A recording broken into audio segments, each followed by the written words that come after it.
Hello, thanks for joining me. Another day of Noah's race rep build.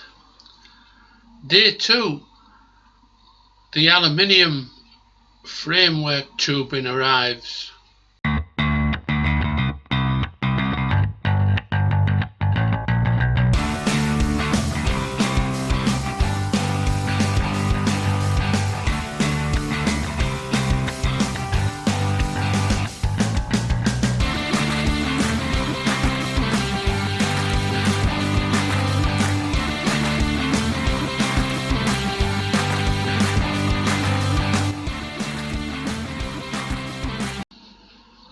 Well, the day I've been waiting for.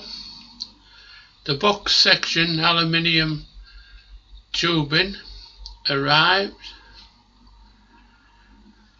One piece of 4" by 2" aluminium tube and one piece of 2" by 1" aluminium tube.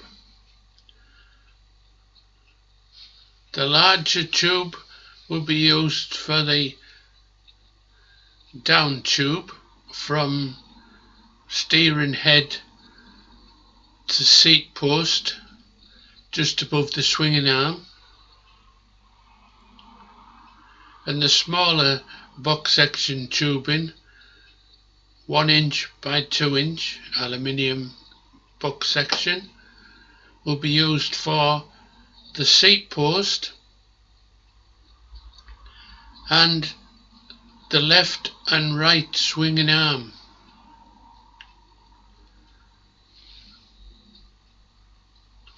I've also got some round tubing that'll be put into the mix. I'll explain that as we go along.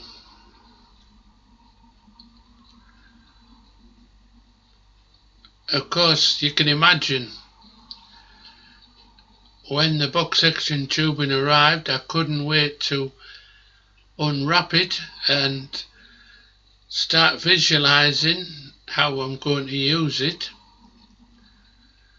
As you know, I've already drawn it out on a whiteboard, so I've got a rough idea of things, but seeing it in the flesh is always going to change things slightly.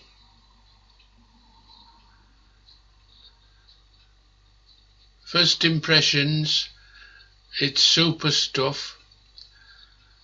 The company I've been using for all the aluminium project work has come up trumps yet again. Good quality aluminium and fast delivery, so I don't lose momentum with projects.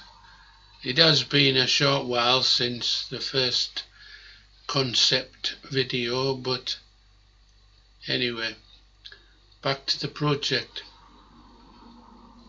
I decided to spread the top and bottom yoke so they were just wide enough to accept the 4" dimension of the top tube. I didn't take out the actual bolt that's going to join the steering to the down tube. I didn't take that out as yet. I can visualize it well enough as it is. So placing the square section tube between the top and bottom yoke, it was crying out for more visualization, so I cleared my worktop in the kitchen and laid it down flat horizontally to start and visualize, setting the angle of the steering, the forks, to approximately the degree I decided, 22 degrees. The the top tube will follow this angle that's created when placing the box section between the yokes. It follows naturally that it points down towards the rear wheel. So placing the rear wheel also on the worktop, I set the distance between wheel centres at 24 inches, as that's what I'd nominally decided the wheelbase was going to be. So we've got the steering angle and the wheelbase. Now the box section was slightly too long, but that was to give myself leeway at either end, because I wasn't 100% certain I was going to create the top tube and the seat tube. I've got a good idea, but I'm not giving myself tight restrictions by specifying exact lengths of square tubing at this point. So that's the down tube that would be under a normal petrol tank, pointing down towards the rear wheel. I decided to mark out the lengths for the possible left and right swing arms. Again, I'd ordered more than I needed of the 1 inch by 2 inch box section alloy.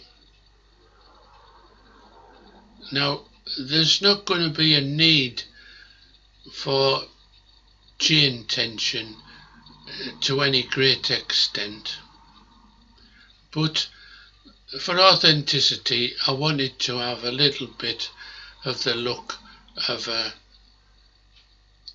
real bona fide 60s racer. So I decided to draw in a typical slot for a back wheel to slot in, and the wheel spindle hole. So that gave me the left and right swinging arm, and what was left over was going to be more than enough for the seat post. Now the seat post isn't just that, it's an integral part of the structural strength. Try saying that with red rum's teeth in.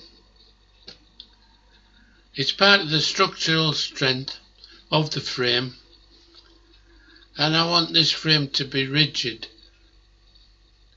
It's not going to take massive stresses, but I don't want it rattling banging.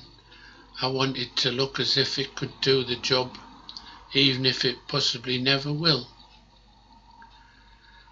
So the seat post, as we'll call it,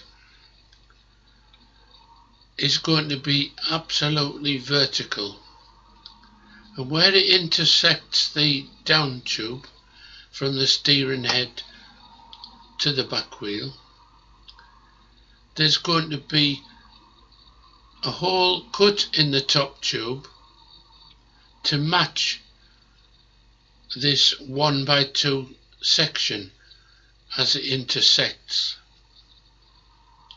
I think you can appreciate that it won't be a case of a simple slot at the top copied to underneath, because there's a slight element of angle involved. Each rectangle will be slightly out of step with each other to create the suitable joint. Now there is a get out clause in the top tube. I could drill a hole from top through to bottom of the tube, and then hacksaw up to that slot from one end of the tube, and that would create an entry point for the 1x2 box section. But I'm afraid that's not sophisticated enough for me. I want the joint to be a joint I can take pride in. So I will be accurately marking out and hopefully accurately cutting and fitting. When I say fitting, I served my time in a shipyard as a mechanical fitter, so it is my trade, and this is a time I suppose I'll rely on a bit of those hand tool skills and design and finishing off. So it'll be a thing of beauty. It'll be hidden by the seat, but I'll know it's there, and anybody who sees the bike with the seat removed will also see it. So if I do get around to using my aluminium brazing gear, which I haven't had any success with to date because I couldn't seem to reach the high enough temperature to melt the metal, but if I do get round to trying it again and get the required temperature, a close fitting pair of down tubes and seat tubes will aid the process of making a structurally sound joint.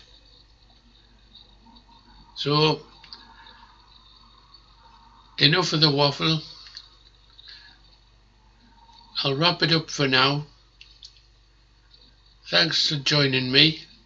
Join me again soon when I make a start on actually doing the work rather than just blabbering on about it. Thanks for joining me.